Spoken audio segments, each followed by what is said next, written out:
আসসালামু আলাইকুম শিক্ষার্থী বন্ধুরা, সবাইকে স্বাগত জানাচ্ছি হিসাব বিজ্ঞানের নতুন আরো একটি ক্লাসে। আমরা আজকের এই ক্লাসে আলোচনা করব আমাদের নবম দশম শ্রেণীর হিসাব বিজ্ঞান বইয়ের অষ্টম অধ্যায়, নগদান বই নামের যে অধ্যায়টি রয়েছে সেই অধ্যায়ের পাঠ্য বইয়ের 1 নম্বর সৃজনশীল প্রশ্নটি। খেয়াল করে দেখো, আমাদের 1 নম্বর সৃজনশীল প্রশ্নে কি বলেছে। ঢাকার ইসলামপুরের মেসার্স দীপলীলা বস্ত্রালয়ের এর 2025 সালের মে মাসের কয়েকটি লেনদেন নিম্নরূপ। অর্থাৎ আমাদের নিচে মে মাসের বেশ কয়েকটা লেনদেন দেওয়া আছে, মে মাসের লেনদেন দেওয়া আছে। 1 নম্বরে কি বলছে দেখো, 1 তারিখের লেনদেনে প্রারম্ভিক নগদ তহবিল 60,000 টাকা। 4 তারিখে বলেছে কুমিল্লার তপু ট্রেডার্সের নিকট প্রতি গজ 200 টাকা দরে 150 গজ কাপড় 5% বাট্টায় নগদে বিক্রয়। 10 তারিখে বলা আছে পাবনার শাহী বস্ত্র বিতান হতে 10% কারবারি বাট্টায় কাপড় ক্রয় 80,000 টাকা। 13 তারিখে বলেছে সজল ট্রেডার্সের নিকট হতে প্রাপ্তি 40,000 টাকা। 15 তারিখে বলেছে অগ্রিম দোকান ভাড়া প্রদান 30,000 টাকা। 20 তারিখে বলেছে মালিকের মেয়ের জন্য 2,000 টাকার কাপড় প্রদান। এবং 25 তারিখে বলেছে এপ্রিল মাসের বিদ্যুৎ বিল পরিশোধ কত টাকা, 2,500 টাকা। এই লেনদেনগুলো আমার বলা আছে। আচ্ছা, ভালো কথা, এই লেনদেনগুলো বলা আছে। আমাদের রিকোয়ারমেন্টে কি বলছে দেখো, আমাদের ক নাম্বার প্রশ্নে আমাকে বলেছে যে উপর্যুক্ত তথ্য হতে অনগদ লেনদেনের সাধারণ জাবেদা দাখিলা দেখা। অর্থাৎ উপরে যেই লেনদেনগুলো নগদ টাকায় সংগঠিত হয় নাই, ওই ধরনের লেনদেনগুলোর আমি একটা জাবেদা দেখাবো। ওই ধরনের লেনদেনগুলোর আমি কি করবো, একটা জাবেদা করে দিব, তাই না? আচ্ছা, আমি যদি একটু খেয়াল করে দেখি, প্রথমে এটা তো উদ্ধৃত্ত, প্রারম্ভিক উদ্ধৃত্ত বা জের, এটার কখনো কোনো জাবেদা হয় না, এটার কোনো জাবেদা আমরা লিখবো না। 4 তারিখে বলেছে কুমিল্লার তপু ট্রেডার্সের নিকট প্রতি গজ 200 টাকা দরে 150 গজ কাপড় 5% বাট্টায় নগদে বিক্রয়, বলেই দিছে এটা নগদে হইছে, তাই না? আচ্ছা, এরপরে 10 তারিখে কি বলছে পাবনার শাহী বস্ত্র বিতান হতে 10% বাট্টায় কাপড় ক্রয় 80,000 টাকা।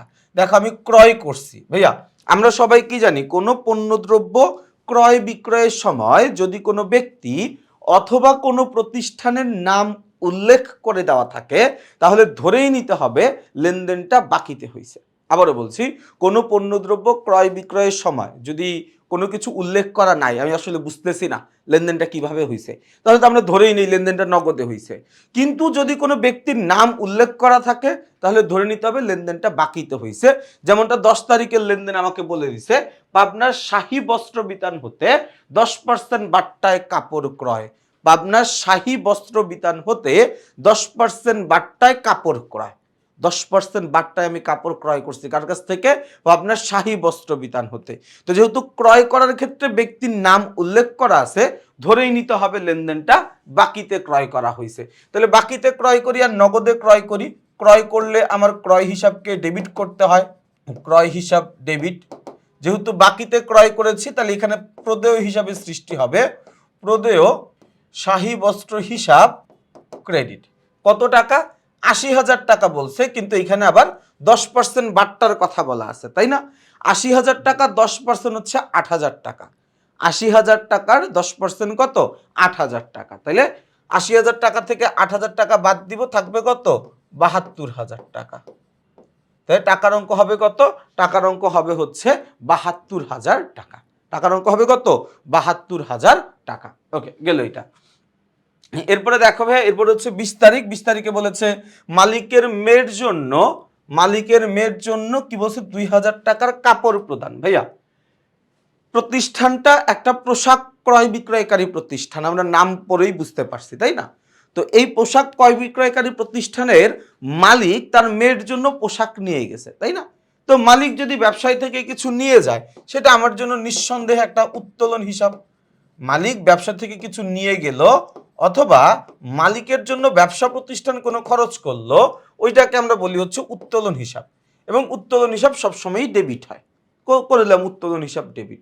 এখন আমার প্রশ্ন হচ্ছে, মালিক আসলে কি নিয়ে গেছে, বা ব্যবসা প্রতিষ্ঠান আসলে মালিককে কি দিছে? মালিক ব্যবসায় থেকে নগদ টাকা নিয়ে গেছে, তাই না? সরি, নগদ টাকা বলছি কেন, মালিক ব্যবসায় থেকে পণ্যদ্রব্য নিয়ে গেছে, কাপড় নিয়ে গেছে মেয়ের জন্য। মানে একটা কাপড় ক্রয় বিক্রয়কারী প্রতিষ্ঠানের জন্য কাপড়ই তো হচ্ছে তার ব্যবসায়িক পণ্য, তাই না? তো তিনি কাপড় নিয়ে গেছেন, কাপড় নিয়ে গেছেন মানে এইখানে কি হবে, আমার ক্রয়কৃত পণ্যের পরিমাণটা কমে যাবে। তাইলে আমি বলতে পারি এখানে ক্রয় হিসাব ক্রেডিট কত টাকা, 2000 টাকা। আমি তাহলে বলতে পারি ক্রয় হিসাব ক্রেডিট কত টাকা, 2000 টাকা। তাহলে অনগদ লেনদেন দুইটা আমি আইডেন্টিফাইও করলাম, অনগদ লেনদেন দুইটার আমি জাবেদাও দিলাম, তাই না? তাহলে ক নাম্বার প্রশ্নটা আমাদের হয়ে গেল। খ নম্বর প্রশ্নে বলেছে 4 তারিখের লেনদেনের জন্য ক্যাশ মেমো তৈরি করো, ক্যাশ মেমো প্রস্তুত করো। আমরা সবাই জানি লেনদেনের প্রামাণ্য দলিল রয়েছে কয়টা, 6টা। চালান, cash memo, debit voucher, credit voucher, debit note, credit note, তাই না? আচ্ছা, এখন এই ছয়টা বিবরণীর মধ্যে, 6টা দলিলের মধ্যে ক্যাশ মেমো আমরা প্রস্তুত করি যখন লেনদেনটা নগদে হয় তখন। 4 তারিখের লেনদেনে বলেই ছিল কুমিল্লা তপু ট্রেডার্সের নিকট প্রতি গজ 200 টাকা দরে 150 গজ কাপড় 5% নগদে বিক্রয়, তাই না? তাহলে এই লেনদেনটা আমার নগদে হয়েছিল। তো নগদে হওয়ার কারণে এটাতে আমি একটা ক্যাশ মেমো তৈরি করব। ক্যাশ মেমোর ছক যেমনটা হয় আমরা ওই রকম ছকই করব। ক্যাশ মেমোর ছক সাধারণত যেমন হয় আমরা তেমন ছকই করব। ছকটা আমরা করে নিলাম। ছক করার পরে আমরা লিখলাম নগদে কাপড় বিক্রয় পরিমাণ কত ছিল, 150টি, কত টাকা করেছিল, 2000 টাকা করে। 150 ইন্টু 200 করলে আসবে কত, 30,000 টাকা। কারবারি বারটা হচ্ছে 5%, আমরা 5% কারবারি বারটা বাদ দিব। তাহলে 1500 টাকা বাদ দিলে আমার থাকবে কত, 28,500 টাকা। এবং এটাই আমার জন্য উত্তর। আমি এখানে ক্রেতার স্বাক্ষর, বিক্রেতার স্বাক্ষর, মানে ঘরটা যেমন হয় আমি ওই রকম একটা ঘর করে দিব, তাইলেই কিন্তু আমার ঝামেলাটা শেষ হয়ে যায়, তাই না? আচ্ছা, খ নাম্বারটা খুব একটা অসুবিধার কিছু না, এটা কাইন্ড অফ একটু মুখস্থ রাখতে হয় আমাদের। এরপরে বলছে যে উল্লেখিত লেনদেনগুলোর দ্বারা একঘরা নগদান বই প্রস্তুত করো। আমাদেরকে কি বলছে ভাইয়া, আমাদেরকে বলে দিছে যে লেনদেনগুলো আছে এই লেনদেনগুলো দিয়ে একটা একঘরা নগদান বই প্রস্তুত করতে। তো আমি একঘরা নগদান বই প্রস্তুত করব, তার আগে আমি একটু যদি জাবেদা করে তারপরে নগদান বই করি তাহলে আসলে আমাদের অঙ্ক করতেও সুবিধা, আমার আসলে তোমাদেরকে অঙ্কটা বুঝাইতেও সুবিধা যদি আমরা আগে একটু জাবেদা করে নিই। এখন নগদান বইতে অন্তর্ভুক্ত হবে শুধুমাত্র নগদ লেনদেনগুলো, তাই না? অনগদ লেনদেন বা বাকিতে লেনদেন বা ধারে লেনদেন এটা তো আমার নগদান বইতে আসবে না। সেই হিসাবে 10 তারিখ আর 20 তারিখের লেনদেন আমার নগদানের মধ্যে অন্তর্ভুক্ত হবে না, এটা আমরা সবাই বুঝি, কারণ এটা একটা অনগদ লেনদেন। একঘরা নগদান বইতে শুধুমাত্র নগদে সংগঠিত হয়েছে ওই লেনদেনগুলো অন্তর্ভুক্ত হবে। আরো যদি সহজভাবে বলি সেটা হচ্ছে যে সকল লেনদেনের জাবেদা করলে আমি নগদান হিসাব বা ব্যাংক হিসাব, ডেবিট অথবা ক্রেডিট পাশে পাবো, ওই লেনদেনগুলো আমার একঘরা নগদান বইতে অন্তর্ভুক্ত হবে। কথাটা কি বোঝা গেছে ভাইয়া? আচ্ছা, আমরা একটু যাই, আমরা একটু জাবেদা করব, এই জায়গা থেকে আমরা একটু জাবেদা করব। আচ্ছা, আমরা এই জায়গা থেকে একটু জাবেদা করি। হ্যাঁ, একটু খেয়াল করে দেখো। সবার প্রথমে আমরা যাব হচ্ছে 1 তারিখে প্রারম্ভিক নগদ তহবিল 60,000 টাকা। মনে রাখবো প্রারম্ভিক তহবিল, প্রারম্ভিক উদ্ধৃত্ত, প্রারম্ভিক ব্যালেন্স এগুলোর কখনো জাবেদা হয় না, মানে জের বা উদ্ধৃত্তের কখনো জাবেদা হয় না, জাবেদা আমরা দিতে পারি না, তো এখানে কোনো জাবেদা হবে না। 4 তারিখে কি বলছে দেখো, কুমিল্লার তপু ট্রেডার্সের নিকট প্রতি গজ 200 টাকা দরে 150 গজ কাপড় 5% বাট্টায় নগদে বিক্রয়। 4 তারিখে নগদে বিক্রয়। ভাই আমি যদি নগদে বিক্রয় করি, আমি যদি নগদে বিক্রি করি তাহলে জাবেদাটা কি হবে, জাবেদাটা হবে হচ্ছে নগদান হিসাব। ভাই আমি যদি নগদে বিক্রি করি তাহলে জাবেদাটা কি হবে, জাবেদাটা হবে হচ্ছে নগদান হিসাব।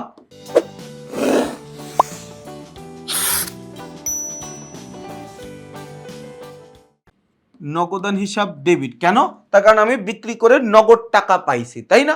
আচ্ছা, নগদান হিসাব ডেবিট। আর কি হবে, বিক্রয় হিসাব ক্রেডিট। বিক্রয় একটা আয়, আয়ের পরিমাণ বাড়লে ক্রেডিট করতে হয়, এই জন্য আমি বিক্রয় হিসাবকে ক্রেডিট করে দিলাম, বিক্রয় হিসাব ক্রেডিট। আচ্ছা, টাকা কত ছিল ভাইয়া, এই টাকা কত ছিল বলেই দিছে যে হচ্ছে প্রতি গজ 200 টাকা করে, তাহলে 200 ইন্টু 150 গজ, তাহলে হচ্ছে 30,000 টাকা। এটার আবার 5% আছে, 30,000 টাকার 5% বাদ দেওয়ার পরে এইখানে থাকবে হচ্ছে 28,500 টাকা। আমরা খ নাম্বারে এই ক্যালকুলেশনটুকু করছিলাম, খ নাম্বারে 28,500 টাকা গেল এইটা। এরপরের লেনদেনে যাব আমরা 10 তারিখের লেনদেন। এটা তো আমার একটা অনগদ লেনদেন, এটা তো আমার এক ঘরে নগদান বইতে আসবে না, এখানে 10 তারিখের লেনদেনে যাবে দাও আমরা করব না। 13 তারিখে বলছে সজল ট্রেডার্স হতে প্রাপ্তি কত টাকা, 40,000 টাকা। 13 তারিখে সজল ট্রেডার্সের কাছ থেকে প্রাপ্তি, 13 তারিখ সজল ট্রেডার্সের নিকট থেকে প্রাপ্তি আমি পাইছি, মানে নগদ টাকা পাইছি, নগদ নামের সম্পদ বাড়ছে, তাহলে নগদান হিসাব ডেবিট। আচ্ছা, আমি কার থেকে টাকাটা পাইছি, সজল ট্রেডার্সের কাছ থেকে টাকাটা পাইছি। ভাই সজল ট্রেডার্স আমাদের টাকা দিবে কেন? সজল ট্রেডার্স আমাকে টাকা দিছে, তার কারণ হচ্ছে আমি তার কাছে টাকা পাইতাম। সজল ট্রেডার্স আমাকে টাকা দিবে কেন? টাকা আমাকে দিবে তার কারণ আমি তার কাছে টাকা পাইতাম, তাই না? তো আমি তার কাছে যদি টাকা পাই, সে হচ্ছিল আমার জন্য প্রাপ্য হিসাব, তো সে এখন তার টাকা শোধ করে দিছে, তাহলে প্রাপ্য হিসাবের পরিমাণ কমে গেছে, তাই না? তাহলে আমরা এখানে বলতে পারি প্রাপ্য সজল হিসাব ক্রেডিট কত টাকা, 1 2 3 4, 1 2 3 4, 40,000 টাকা, 40,000 টাকা। ওকে, এরপরে 13 তারিখের পরে 15 তারিখ বলা আছে অগ্রিম দোকান ভাড়া প্রদান কত টাকা, 30,000 টাকা। 15 তারিখে অগ্রিম দোকান ভাড়া প্রদান, 15 তারিখে অগ্রিম দোকান ভাড়া প্রদান। ভাই আমি অগ্রিম দোকান ভাড়া দিছি, তাহলে অগ্রিম দোকান ভাড়া নামে আমার ব্যবসায় সম্পদের পরিমাণ বাড়ছে, তাই না? তাহলে আমি বলতে পারি অগ্রিম ভাড়া হিসাব ডেবিট, অগ্রিম ভাড়া হিসাব ডেবিট। আর কি হবে, আর হচ্ছে নগদান হিসাব, কারণ আমার কাছ থেকে নগদ টাকা চলে গেছে, তাই না? নগদান হিসাব ক্রেডিট, নগদান হিসাব ক্রেডিট কত টাকা ভাইয়া, 30,000 টাকা, 30,000 টাকা। 1 2 3 4, 1 2 3 4, 30,000 টাকা। ওকে ফাইন, লিখে নিলাম এই পর্যন্ত। এরপরে কি বলা আছে ভাইয়া দেখি। এরপরে আমাকে বলেছে 20 তারিখে মালিকের মেয়ের জন্য 20,000 টাকার কাপড় প্রদান। তো এটা তো আমার জন্য আসবে না, কারণ এটা যে একটা উত্তোলন বা একটা অনগদ লেনদেন, এটা আমরা ক নম্বর প্রশ্নে শিখে আসছি, এটার কোনো কাজ নগদান বইতে নাই। এরপর আমরা চলে যাব এপ্রিলের কত তারিখ, এপ্রিলের 25 তারিখ বলেছে কি, সরি মে মাসের 25 তারিখ বলছে কি, এপ্রিল মাসের বিদ্যুৎ বিল, খেয়াল করে দেখো, জানুয়ারি ফেব্রুয়ারি মার্চ এপ্রিল মে, তার মানে আমি মে মাসে গিয়ে এপ্রিল মাসের বিদ্যুৎ বিল পরিশোধ করছি কত টাকা, 2,500 টাকা। এখন এটাকে তুমি বলতে পারো ভাই এটা বকেয়া, বাট এটা আসলে বকেয়া না। তার কারণ কি জানো, মানে আমরা তো সাধারণত গত বছরের মানে গত মাসের বিদ্যুৎ বিলটা এই মাসেই প্রদান করি, তাই না? তো নর্মালি আমরা বলতে পারি সে আসলে বিদ্যুৎ বিল দিছে, সে কোনো মানে বকেয়া টাকা শোধ করেনি। বা তুমি যদি এটা মনেও করো যে ভাই না সে বকেয়া টাকা শোধ করছে, ওকে ফাইন মনে করো, মানে এতে করে আসলে অঙ্কের উত্তরে কোনো পরিবর্তন আসবে না, তোমার চিন্তা ভাবনা থেকে যাবে, বাট অঙ্কের উত্তরে কোনো পরিবর্তন আসবে না এটার ফলে। তো আমি বিদ্যুৎ বিল পরিশোধ করছি, তাই তো?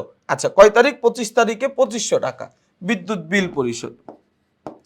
তাহলে বিদ্যুৎ বিল পরিশোধ করা মানে কি, বিদ্যুৎ গ্যাস পানি বিদ্যুৎ এগুলোকে আমরা বলতে পারি উপযোগ খরচ। তাহলে আমরা বলতে পারি উপযোগ খরচ হিসাব ডেবিট, এই উপযোগ খরচ হিসাব ডেবিট, এবং এই খরচগুলো প্রদান করার জন্য আমার নগদ টাকা দিতে হয়েছে, তাহলে নগদান হিসাব উপযোগ খরচ হিসাব ডেবিট এবং নগদান হিসাব ক্রেডিট কত, 2,500 টাকা, 2,500 টাকা।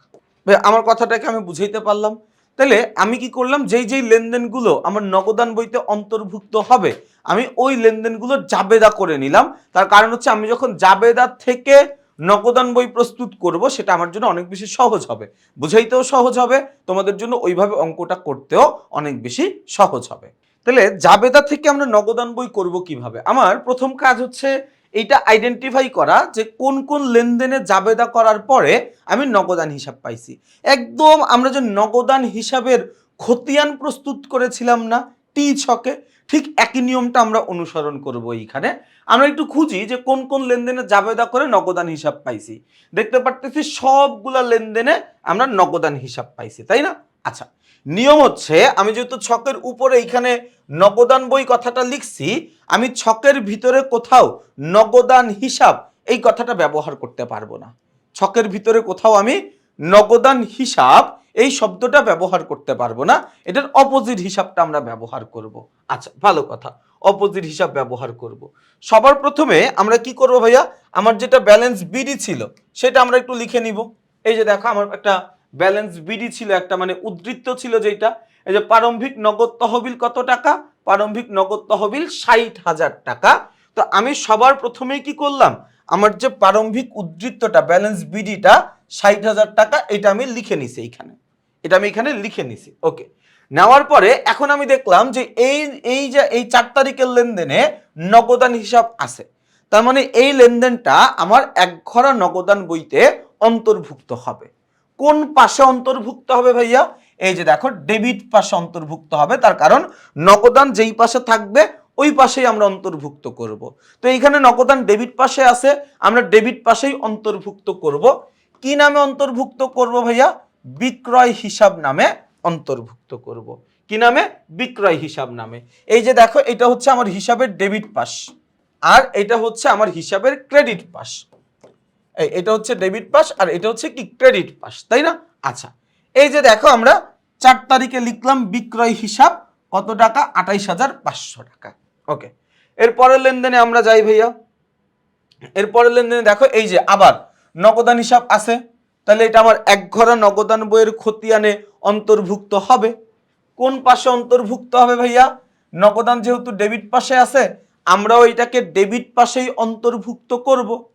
কি নামে অন্তর্ভুক্ত করব ভাইয়া, প্রাপ্য হিসাব নামে অন্তর্ভুক্ত করব। কি নামে অন্তর্ভুক্ত করব ভাইয়া, প্রাপ্য হিসাব নামে অন্তর্ভুক্ত করব। এই যে দেখো ডেবিট পাশ, এই যে লিখলাম প্রাপ্য সজল ট্রেডার্স হিসাব, এই যে দেখো 40,000 টাকা। কত টাকা ভাইয়া, 40,000 টাকা। কথাটা কি বোঝা গেছে? ওকে, এরপরে আমরা যাই। এরপরে দেখো আবার 15 তারিখে এই যে আমি নগদান হিসাব পাইছি, তার মানে 15 তারিখের লেনদেনটা আমার একঘরা নগদান বইতে অন্তর্ভুক্ত হবে। কোন পাশে অন্তর্ভুক্ত হবে ভাইয়া, নগদান যেই পাশে আছে, নগদান কোন পাশে আছে, ক্রেডিট পাশে আছে, তাহলে এটাকেও আমি অন্তর্ভুক্ত করব ক্রেডিট পাশে। কি নামে অন্তর্ভুক্ত করব ভাইয়া, অগ্রিম ভাড়া নামে অন্তর্ভুক্ত করব। তাহলে অগ্রিম ভাড়া নামে আমি ক্রেডিট পাশে অন্তর্ভুক্ত করে দিব, তাই না? এই যে কই গেল, এই যে মে মাসের 15 তারিখে দেখো এই যে অগ্রিম ভাড়া ক্রেডিট পাশে আমি লিখে দিলাম 30,000 টাকা। ক্রেডিট পাশে লিখে দিলাম কত, 30,000 টাকা। ওকে, এরপরে দেখো ভাইয়া 25 তারিখেও এই যে দেখো নগদান হিসাব আছে 25 তারিখে। কোন পাশে আছে, ক্রেডিট পাশে আছে, তাহলে আমরাও কোন পাশে লিখবো, ক্রেডিট পাশেই লিখবো। কি নামে লিখবো ভাইয়া, উপযোগ খরচ নামে লিখবো। তাইলে আমি এটাকে কি নামে লিখবো ভাইয়া, উপযোগ খরচ নামে লিখবো, তাই না? এই যে দেখো আমরা ক্রেডিট পাশে আসলাম, কয় তারিখ ভাইয়া, 25 তারিখ। কি নামে লিখলাম, উপযোগ খরচ হিসাব কত টাকা, 2,500 টাকা। তার মানে যে সকল লেনদেনগুলো লিপিবদ্ধ করার কথা, আমরা সবগুলো লেনদেনই কিন্তু লিপিবদ্ধ করে ফেলছি, সবগুলো লেনদেন আমি লিপিবদ্ধ করে ফেলছি। ওকে ফাইন, ভালো কথা, লিপিবদ্ধ করা হয়ে গেছে। এখন হচ্ছে আমাদের যোগ বিয়োগের কাজ। আমরা সবার আগে যোগ করব হচ্ছে ডেবিট পাশটা। দেখো ডেবিট পাশ যোগ করি, 60,000 যোগ 28,500 যোগ 40,000, যোগ করলে কত, 1,28,500 টাকা। তো এই পাশে 1,28,500 হইলে এই পাশে আমি লিখে দিব 1,28,500 টাকা।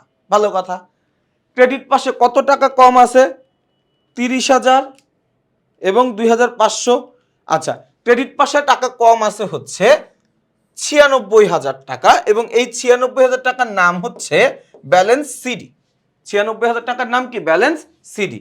এবং এই বছরে যেটা ব্যালেন্স সিডি, তার পরবর্তী বছরে গিয়ে সেটা হয়ে যাবে কি, ব্যালেন্স বিডি। কত টাকা, 96,000 টাকা। কত টাকা ভাইয়া, 96,000 টাকা, তাই না? তাহলে খেয়াল করে দেখো, আমরা কিন্তু খুব সুন্দরভাবে আমাদের অষ্টম অধ্যায় নগদান বই নামের যে অধ্যায়টি রয়েছে, সেই অধ্যায়ের 1 নম্বর সৃজনশীল প্রশ্নটি আলোচনা করে ফেলেছি। ইনশাল্লাহ তোমাদের সাথে 2 নম্বর সৃজনশীল প্রশ্নের ক্লাসে আবার দেখা হবে। সেই পর্যন্ত সবাই ভালো থাকবা, সুস্থ থাকবা, আমার জন্য বেশি করে দোয়া করবা। আসসালামু আলাইকুম।